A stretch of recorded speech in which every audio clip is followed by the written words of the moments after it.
Welcome to hit TV. నేను మీ మౌనిక. సమస్య రాని మనిషి ఈ భూమి మీద ఉండడు. కానీ చిన్న చిన్న సమస్యలకి వారి జీవితాలను నాశనం చేసుకుంటున్న సందర్భాలు చాలా చూస్తున్నాం.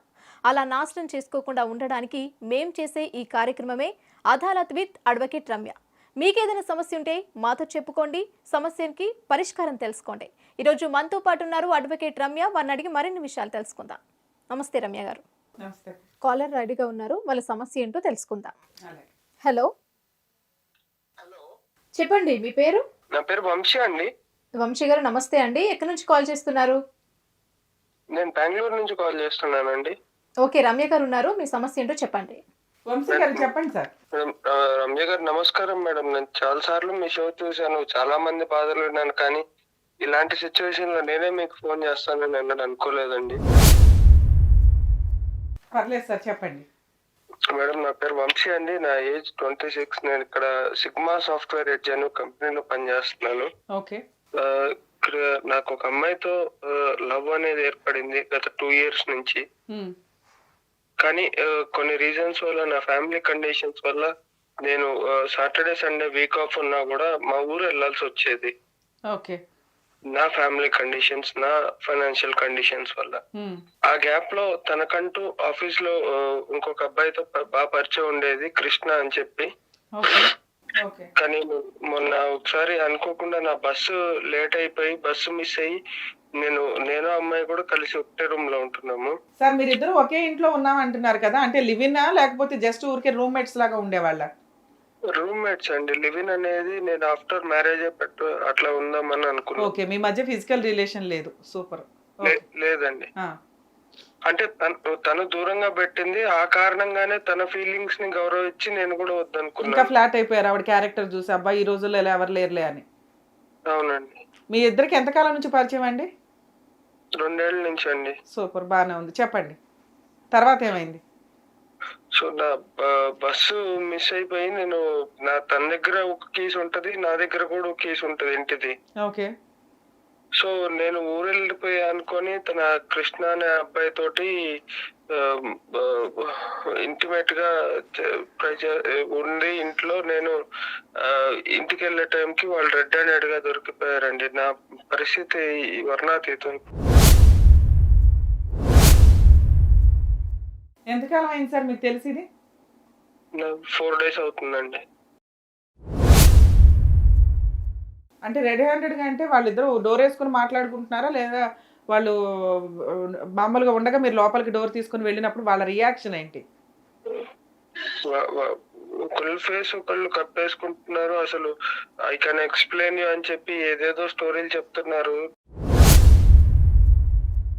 నన్ను నా కళ్ళ ముందు నిజంగా కనపడ్డా కూడా నన్ను పిచ్చోని చేద్దామని చూస్తున్నారండి. ఓకే, మీరు డోర్ తీసుకొని లోపలికి వెళ్ళి వాళ్ళు రెడ్ హ్యాండెడ్ గా దొరికినా కూడా వాళ్ళు మాట్లాడుతున్న విధానం వేరుగా ఉంది. అసలు మాకే సంబంధం లేదు, జస్ట్ ఊరికే వచ్చాడు మాట్లాడుతున్నాడనే. అంటే మీరు ఏ స్టేజ్లో చూసారు వాళ్ళని? వాళ్ళంతా డినై చేయడానికి కారణం ఏంటి? వాళ్ళు చెప్తున్న రీజన్ ఏంటంటే, ఏదో హఠాత్ పరిణామం, అలా అయిపోయింది, ఇలా అయిపోయింది, ఇంతకు ముందు ఎప్పుడు జరగలేదు, అనుకోకుండా జరిగిపోయింది అని చెప్తున్నారు. అనుకోకుండా ఎలా జరుగుతుందండి ఇట్లాంటివి? అవును అవును, అది అనుకోకుండా ఎట్లా జరిగింది. కానీ యాక్చువల్గా మరి మీతోటే మిమ్మల్ని లవ్ చేసి మీతో ఉంటుంది కదా అమ్మాయి, మీ ఇద్దరు 2 years నుంచి లవ్లో ఉన్నారు, మీతోటే కమిట్ అవ్వచ్చు కదా. ఆ వ్యక్తితోటి ఎందుకు ఆవిడ రిలేషన్స్లోకి ఎంటర్ అయింది? అంటే తను కొంచెం చాలా అడ్వాన్స్డ్ అమ్మాయి అండి. నాకేంటి అని అంటే, నాకు ఇంట్లో ఉండే ప్రాబ్లమ్స్, నాకుండే మెంటల్ టెన్షన్ వల్ల తను అనుకున్నట్లు వీకెండ్స్ వస్తే మల్టీప్లెక్స్ లకు కానీ, లేకుంటే బయటకు కానీ, అట్లా షాపింగ్ లకు కానీ, లాంగ్ డ్రైవ్స్ కానీ తీసుకెళ్లే పొజిషన్ లో నేను లేను. బట్ ఒక ఫ్యామిలీని హ్యాపీగా చూసుకునే పొజిషన్ లో అయితే నేను ఉన్నాను. తనకి కావాల్సిందంతా అది అనేది నాకు ఈ మధ్య ఈ 4 days లో కొంచెం క్లారిటీ వచ్చింది మీకు. అవునండి. ఓకే. సో యాక్చువల్గా మీ ఇద్దరు కూడా జాబ్ చేసుకుంటున్నారు, అమ్మాయికి అకామిడేషన్ అవసరం కాబట్టి మీతో ఏదో రూమ్లో ఉంది. మీతో ఫిజికల్గా అమ్మాయి ఎందుకు కమిట్ అవ్వలేదు అంటే మనకు అర్థమవుతున్న దాని ప్రకారం మీరు కొంచెం ట్రెడిషన్కి ఇంపార్టెన్స్ ఇస్తారు, అంత విచ్చలవిడిగా తిరిగే వాళ్ళని మీరు ఎంటర్టైన్ చేయరు అనే లూప్ హోల్ అయితే అమ్మాయికి అర్థమవుతుంది. దానివల్ల మీ దగ్గర చాలా క్యారెక్టర్తో ఉన్నట్లుగా ఉండి మిమ్మల్ని ఇంకా పడేసింది. మీకు ఆల్రెడీ ఇంటికి సంబంధించిన రెస్పాన్సిబిలిటీస్ ఉన్నాయి, ఎవ్రీ సాటర్డే సండే మీరు ఇంటికి వెళ్తూ ఉంటారు. సో ఈ టైంలో ఆవిడ ఆల్రెడీ కృష్ణ అనే మీ సీనియర్ని ఎవరైతే హెచ్ఆర్ పొజిషన్లో ఉంటారో ఆయనతో ఆవిడ ఆల్రెడీ రిలేషన్ కంటిన్యూ చేస్తుంది. ఒక రూమ్ దాకా వచ్చి ఫిజికల్గా కమిట్ అయ్యారు అంటేనే ఎప్పటి నుంచో నడుస్తున్నట్టు వ్యవహారం. మీకు రెడీ హ్యాండెడ్గా దొరికింది నాకు తెలిసి ఈ 4 days బ్యాకే అయి ఉంటుంది. అంతేనా మీరు అనుకునేది? అవునండి. ఓకే. సో మీరు అడిగినప్పుడు అతనేమంటున్నాడు అసలు? ఆ కృష్ణ అనే వ్యక్తికి తెలుసా మీరిద్దరు లవర్స్ అని? ఆయనకు తెలుసండి. ఆయన యాక్చువల్లీ ఈ అమ్మాయికి జాబ్ రికమెండ్ చేసింది కూడా నేనే. ఆయన దగ్గర నుంచే రికమెండ్ చేశాను. సార్ ఇట్లా మేము మ్యారేజ్ చేసుకోవాలనుకుంటున్నాము. సో మీరు కొంచెం నన్ను కెరియర్ లో హెల్ప్ చేసినట్లే అమ్మాయికి కూడా హెల్ప్ చేసే మీరు ఒక జంటను నిలబెట్టిన వాళ్ళు అవుతారు సార్ అని ఆయన్ని ప్రాధేయపడి మరీ అమ్మాయికి జాబ్ సెట్ చేశాను మా కంపెనీలో. అమ్మాయికి ఏం జాబ్ లేని పొజిషన్ లో మీరు రికమెండ్ చేస్తేనే తనకి జాబ్ వచ్చింది. అది ఆ కృష్ణ గారు ఇచ్చారు మీ టాలెంట్ అవి చూసి. కానీ ఆ విశ్వాసం కూడా అమ్మాయికి లేకుండా వాళ్ళిద్దరూ మళ్ళీ మీకు అన్యాయం చేశారు అనేది మీ ఫీలింగ్. ఇప్పుడు కృష్ణ ఏమంటున్నారు? రెడ్ హ్యాండెడ్గా దొరికాడు కదా, ఆయనే జాబ్ ఇప్పించాడు, మీ ఇద్దరి మధ్య రిలేషన్ తెలిసింది, తెలిసి కూడా ఆయన మీకు అన్యాయం చేసినట్టే, వెన్నుపోటు పొడిచినట్టే ఒక రకంగా. అనుకోని పరిస్థితుల్లో జరిగిపోయిందని అంటున్నారండి. అసలు రూమ్ దాకా ఎందుకు వచ్చాడంట? మీ రూమ్ కి రావాల్సిన అవసరం ఏమొచ్చింది? అదే దానికి ఏం చెప్తున్నారు వాళ్ళు? ఏది అడిగినా కూడా అనుకోకుండా అయిపోయింది, ఇంతకు ముందు ఎప్పుడు జరగలేదు, ఇంక మీద ఎప్పుడు జరగదు, ఇదంతా పీడకల్లని మర్చిపోని అంటున్నా. అంటే ఎందుకు వచ్చారు తను మీ రూమ్ వరకు రావాల్సిన అవసరం వచ్చింది? వాళ్ళు ఏది చెప్పట్లా నిజం. అయిపోయింది ఏదో అయిపోయింది, ఇప్పుడు వదిలే అంటున్నారు పాపం అతను. మరి మీరేమనుకుంటున్నారు సార్ ఇప్పుడు? నాకేం అర్థం కావట్లేదండి. యాక్చువల్లీ సూసైడ్ చేసుకుందాం అనే పొజిషన్ కూడా వెళ్ళి మా ఇంట్లో వాళ్ళు ఉన్నారు, వాళ్ళని చూసుకోవాలన్న ఒక ఆలోచనతో ఆగిపోతున్నాను. మీ ఇంట్లో వాళ్ళకి తెలుసా మీకు ఇట్లా లవర్ ఉంది, మీ ఇద్దరు భవిష్యత్తులో పెళ్లి చేసుకుంటారని? తెలీదండి. సో ఓకే, ఎవరికి తెలియదు మీ ఇద్దరు లవ్ లో ఉన్నారని, మీ ఆఫీస్ స్టాఫ్ మీ ఫ్రెండ్స్ కి తప్ప, అంతేనా? అంతేనండి. సార్ ఇప్పుడు సూసైడ్ ఒకటే పరిష్కారం అంటే ఎట్లా కుదురుతుందండి? ఎందుకంటే మీ మీద డిపెండ్ అయ్యి మీ ఫ్యామిలీ ఉంది, మీరు సూసైడ్ అటెంప్ట్ చేసుకుంటానంటే అవ్వదు కదా. ఆ అమ్మాయి ఉందా మీతో పాటు? ఇప్పుడు ఆఫీస్కి వెళ్ళిపోయిందా? అమ్మాయి ఉందా మీతో పాటు లేదా ఆఫీస్కి వెళ్ళిపోయిందా? ఆ అమ్మాయిని పంపించేశానండి ఇంట్లో నుంచి. ఓకే, ఈ 4 days లో వాళ్ళకి వాళ్ళు దొరికిపోయారు కాబట్టి వాళ్ళు మీరు వెళ్ళిపోమంటే వాళ్ళు సర్దుకొని వెళ్ళిపోయిందా? ఇమీడియట్ గా వెళ్ళిపోమంటే అసలు అమ్మాయి నాకు ఎక్స్ప్లెనేషన్ ఇవ్వడానికి ట్రై చేయలేదు, అసలు ఏమీ లేదండి. అదే మేము ఏం చేయలేదు, ఎక్స్క్యూజ్ చేస్తే చేయలేదు. మీరు just get out of my house అనగానే ఒక 2 minutes ఏదో కవర్ అప్ చేయడానికి ట్రై చేశారు. ఇంకొంచెం గట్టిగా గెట్ అవుట్ అని వచ్చేసరికి they just left the house. అది కూడా మీకు మంచిదే కదా. ఒకసారి యాక్చువల్గా మీరు రెడీ హ్యాండెడ్గా కనిపెట్టారు కాబట్టి సరిపోయింది. లేకపోతే లైఫ్లో ఇంకెట్లాంటి అమ్మాయితోటి కంటిన్యూ అవ్వాల్సిన నరకం కనిపించేది కదా. ఇంకా మీరు దానికి సంతోషపడాల్సింది పోయి సూసైడ్ థాట్స్ వస్తున్నాయండి అంటే ఈ 1 week మీకు ఇదంతా జరిగి 4 days కాబట్టి మేబీ మీకు అట్లా డిప్రెషన్తో అట్లా అనిపించవచ్చు, నమ్మిన అమ్మాయి ఇలా మోసం చేసింది ఏంటా అని. మీరు కొంచెం టైం ఇవ్వండి, ఒక 1-2 months మీరు ఎట్లాగా గెట్ ఆన్ అవుతూ ఉంటే ఆటోమేటిక్గా ఈ ఫీలింగే పోతుంది. ఎందుకంటే ఒక చీటర్ అమ్మాయి కోసం మీరెందుకు ఫీల్ అవ్వడం, మీరెందుకు సూసైడ్ చేసుకోవాలి? తప్పు చేసింది ఆ అమ్మాయి, పనిష్మెంట్ పడాల్సింది ఆ అమ్మాయికి. కానీ చట్ట ప్రకారం పనిష్ చేయడం అనేది లీగల్గా కుదరటం లేదు. ఎందుకంటే ఇక్కడ జెంట్స్ని ప్రొటెక్ట్ చేసుకోవాల్సిన సందర్భం వస్తుంది. ఇలాంటి కేసుల్లో రియల్గా లవ్ చేసిన అబ్బాయిలకి రియల్గా లవ్ చేసిన అమ్మాయిలు దొరకట్లా. అది మీ కేసు ఒక ఎగ్జాంపుల్. దీనికి మీరు సూసైడ్ చేసుకుంటానంటే అట్లా? మీ మీద ఆధారపడి మీ పేరెంట్స్ ఉన్నారు, అసలు మీ లైఫే మీకుంది కదా. ఎవరో ఒక అమ్మాయి అంతే స్పెండ్ చేశానండి. గట్టిగా మాట్లాడుకుంటే 2 ఏళ్ల నుంచి నేను అమ్మాయి మీద స్పెండ్ చేసిన మనీ తోటి మా ఊర్లో ఒక చిన్న పాక లాంటిదైనా వేసుకునేవాడిని అండి నేను. అదేనండి ఇప్పుడు యాక్చువల్గా ఫ్రెండ్షిప్లో లవ్లో జరుగుతున్నవి ఏంటంటే మ్యాక్సిమం అమ్మాయిలు ATM కార్డ్స్ లాగా వాడేస్తున్నారు అబ్బాయిల్ని. మీరు ఆల్రెడీ మంచి అమ్మాయి కదా, హ్యాపీగా ఉందాం, కలిసి ఉందాం, రేపు భవిష్యత్తులో చేసుకునే వైఫ్ ఈవిడే కదా అన్న ఉద్దేశంతో మేబీ మీరు ఉన్నంతలో వచ్చిన రూపాయలు ₹10 ఇంటికి ₹10 ఈవిడికే ఖర్చు పెట్టారు. అది మిమ్మల్ని ఇంకా హర్ట్ చేస్తుంది. ఒకవేళ లవ్ చేసి అమ్మాయి వెళ్ళిపోవడం వేరు, కానీ మిమ్మల్ని ATM కార్డ్ లాగా వాడేసి చీట్ చేసి ఎదురు గొడవ కూడా జరగకుండా మీరు ఊరెళ్ళినప్పుడు ఇంట్లో ఇంకొక వ్యక్తిని తెచ్చి పెట్టుకొని వెళ్ళిపో అంటే సర్దుకొని వెళ్ళిపోయి పూర్తి ఎక్స్ప్లెనేషన్ మీ బాధను తగ్గించడానికి కూడా ఆవిడేదో కాళ్ళు పట్టుకొని బతులాడడం ఏమీ చేయలేదు. నువ్వు కాకపోతే ఎంతరా బాబు అని సర్దుకొని వెళ్ళిపోయింది. లీగల్ గా అమ్మాయి మీద ఏమన్నా అట్లీస్ట్ ఒక లీగల్ గా ప్రొసీడ్ అవడానికి నాకు ఏమన్నా ఛాన్సెస్ ఉన్నాయా మేడం? సూపర్ సార్, ఇది ఈ క్వశ్చన్ నిజంగా చాలా కరెక్ట్ క్వశ్చన్ అడిగారు. ఎందుకంటే మీరు దయచేసి డిప్రెషన్‌లోకి వెళ్ళకండి. ఎందుకంటే కొన్ని లక్షల మందికి లక్షల మంది జెంట్స్ ఈ రోజున సఫర్ అవుతున్న వాళ్ళకి మీరు ఒక రిప్రజెంటేటివ్ అని నాకు అనిపిస్తుంది. ఎందుకంటే చాలా కాల్స్ వింటూ ఉంటామండి మేము కన్సల్టేషన్స్‌లో కూడా. రియల్‌గా లవ్ చేసిన జెంట్సు లేదా ఒక అమ్మాయిని లవ్ చేశారు.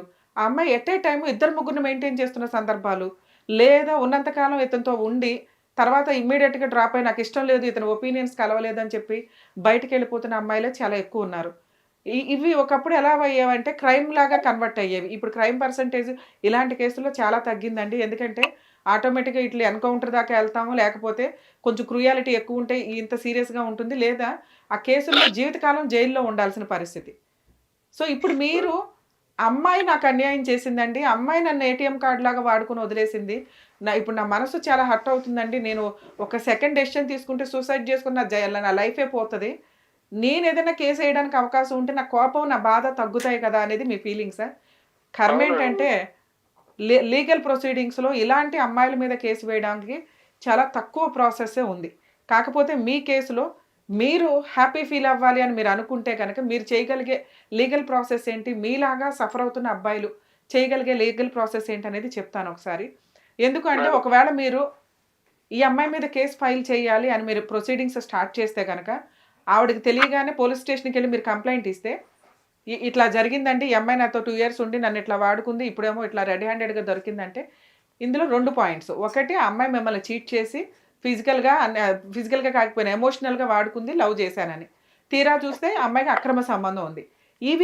ఇందులో రెండో పాయింట్ మీద ఒకప్పుడు మనం కేస్ వేసుకోవడానికి ఉండేది. కానీ ఇప్పుడు ఆ పాయింట్ మీద లేదు.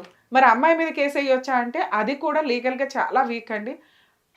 అమ్మాయే లవ్ చేసి, అమ్మాయే డ్రాప్ అయిపోయి, అమ్మాయే అబ్బాయి మీద కేస్ ఎయ్యొచ్చు. ఎందుకు అంటే డబ్బుల కోసం గాని, హారాస్ చేయడం కోసం గాని, ప్రొటెక్షన్ కోసం గాని. మరి అబ్బాయికి ఉందా అంటే మేబీ అమెండ్మెంట్స్ ఇంకా క్రిమినల్ అమెండ్మెంట్స్ ఇప్పటిదాకా చాలా చేంజ్ అవుతూ వచ్చినాయండి. సీఆర్‌పీసీ గాని, ఐపీసీ గాని, మిగతా చట్టాల్లో గాని.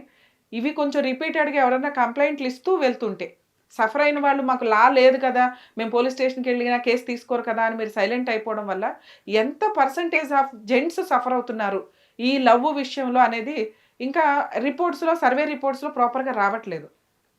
మీరు కంప్లెయింట్ ఇస్తే ఆ ప్రాసెస్‌లో మీ కేసు తీసుకోకపోవచ్చు గానీ, ఏం చేయాలో చెప్తాను ఒకసారి వినండి. యాక్చువల్‌గా ఒక అమ్మాయి లవ్ చేసి ఆవిడే ఇట్లా రెడ్ హ్యాండెడ్‌గా మీకు దొరికి, ఇలా డ్రాప్ అయ్యి ఒకవేళ రెడ్ హ్యాండెడ్‌గా దొరకలేదు. ఎవరితోనో మాట్లాడుతుంది మీకు అనుమానం వచ్చింది. ఆ అమ్మాయి మీద మీరు పనిష్ చేయాలని అనుకుంటే ఫస్ట్ పోలీస్ స్టేషన్‌కెళ్ళి కంప్లెయింట్ ఇవ్వండి. మేడం. మీరు పోలీస్ స్టేషన్‌కెళ్ళి కంప్లెయింట్ ఇచ్చినప్పుడు పోలీసులు కౌన్సెలింగ్ కోసమని అమ్మాయిని పిలిపిస్తారు. అది నిజమా కాదా అని తెలుసుకోవడానికి. కామన్‌గా వాళ్ళనేదేంటంటే, "అబ్బా! జెంట్సు ఆల్రెడీ 2 రోజులకు మర్చిపోతారయ్యా! ఏం పర్వాలేదు నువ్వు వెళ్ళిపో. అమ్మాయి మీద కేసు పెట్టడానికి చట్టాలు లేవు" అని చెప్తారు. అయినా మీరు అట్‌లీస్ట్ కౌన్సెలింగ్‌కి పిలవండి. ఇప్పుడు నేను డ్రాప్ అయ్యాను. ఆ అమ్మాయి తప్పు చేసింది. ఆ అమ్మాయి నా జీవితం నాశనం చేసింది. కనీసం రేపొద్దుట నా మీద ఫాల్స్ కేసులు వేయకుండా ప్రొటెక్షన్ అన్నా నాకుంటుంది కదండీ! నేను ముందు అప్రోచ్ అవ్వడం వల్ల నాకు జరిగిన అన్యాయానికి ఇప్పుడు ఆటోమేటిక్‌గా ఏమంటారు ఎవరికీ కూడా జెండర్ డిఫరెన్స్ లేదు అని చెప్తారు. కానీ ఇక్కడ లా పరంగా వచ్చేసరికి కొన్ని జెండర్ డిఫరెన్సెస్ ఉన్నాయి. లేడీస్‌కి కొంచెం లీగల్ ప్రొసీడింగ్స్‌లో కాస్త బెనిఫిట్స్ ఎక్కువగానే ఉన్నాయి ఇలాంటి కేసుల్లో. ఇంకొకటేంటంటే మేడం, మా ఆఫీస్‌లో నడుస్తున్న ఇంకో టాక్ ఏంటనంటే, ఈ విషయం నేను ఎక్కడ బయట పెడతానని చెప్పి ఈ అమ్మాయి, మా హెచ్ఆర్ కృష్ణ ఇద్దరు కలిసి నన్ను తీసేయడానికి కూడా ప్లాన్ చేస్తున్నారండి. ఇదే మీకు చెప్తున్నాను. యాక్చువల్‌గా నెక్స్ట్ స్టెప్ ఇదే జరిగిద్ది.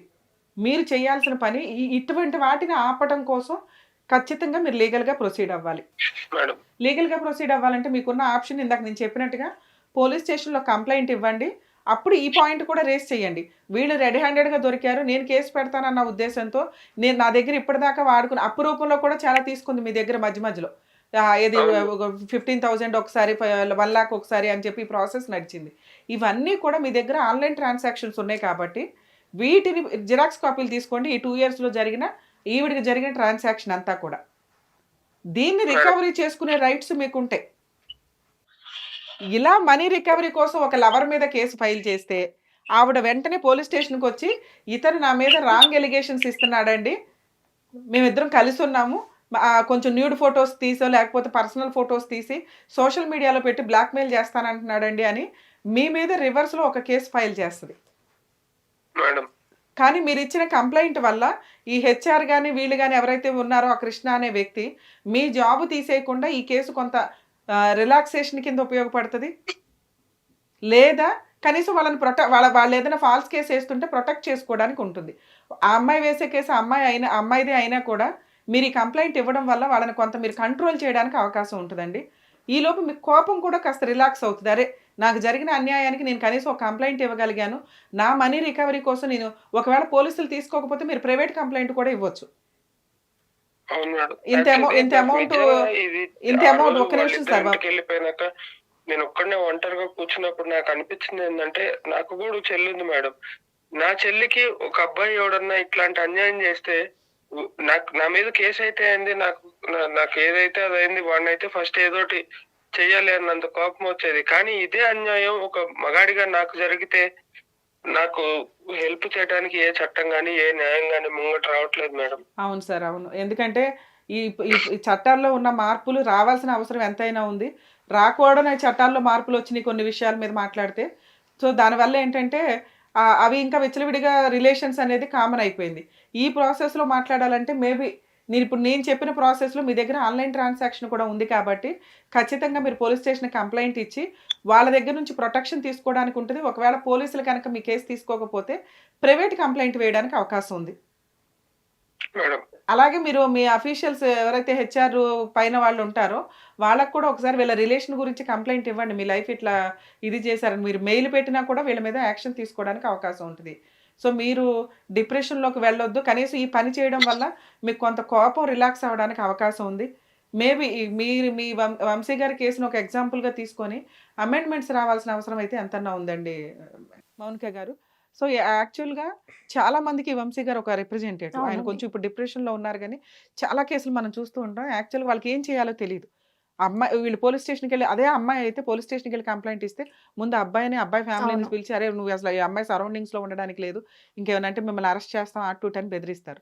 అదే పని అబ్బాయికి. ఇప్పుడు ఆ వంశీ గారి బాధ అదే, నాకు అన్యాయం జరిగితే నాకు లా అండ్ ఆర్డర్ లేదు అంటే ఎట్లా మేడం అని. సో దానికి సమాధానం లేని క్వశ్చన్. జెంట్స్ను కూడా ఇలాంటి కేసుల్లో ఈక్వల్గా చూడాలి. ఎందుకంటే ఒకప్పుడు అమ్మాయిలు లవ్ చేసేవి చాలా తక్కువ.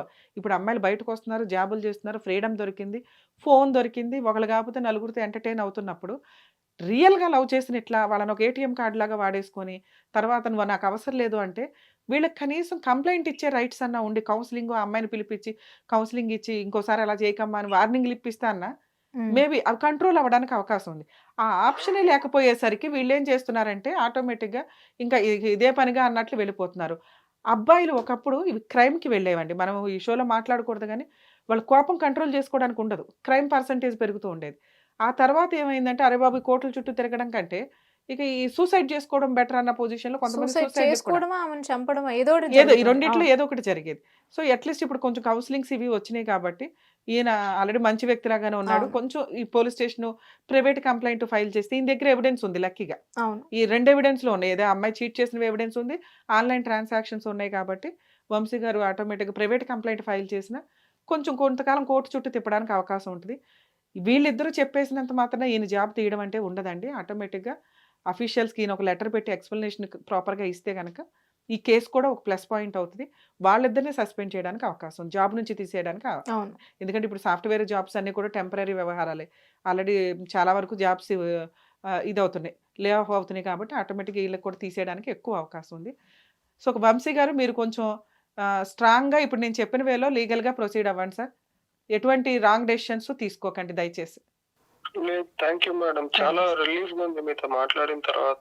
Thank you sir, thank you. ఎవరో వస్తారు ఏదో చేస్తారు అని ఎందుకు ఎదురు చూస్తావు? రా, నీ ఊర్లో ఉన్న సమస్యలని నువ్వే పరిష్కరించు. నీ ఇల్లే కాదు, నీ ఊరు కూడా నీదే. ఇప్పటి వరకు మీపై ఎన్నో దాడులు దౌర్జన్యాలు జరిగినా చూస్తూ ఉన్నారు. మీ చుట్టూ జరిగే అన్యాయాన్ని వీడియో తీసి ఈ క్రింద ఉన్న నంబర్కి పంపించండి. మీ ఊర్లో జరిగే వింతలు, విశేషాలు మరియు మీలో కానీ మీ చుట్టుపక్కల వాళ్ళలో కానీ ఏదైనా స్పెషల్ టాలెంట్ ఉన్నా కూడా మమ్మల్ని సంప్రదించండి. ఈ ప్రపంచానికి హిట్ టీవీ మిమ్మల్ని పరిచయం చేస్తోంది. హిట్ టీవీ, ఇది సామాన్యుడి టీవీ.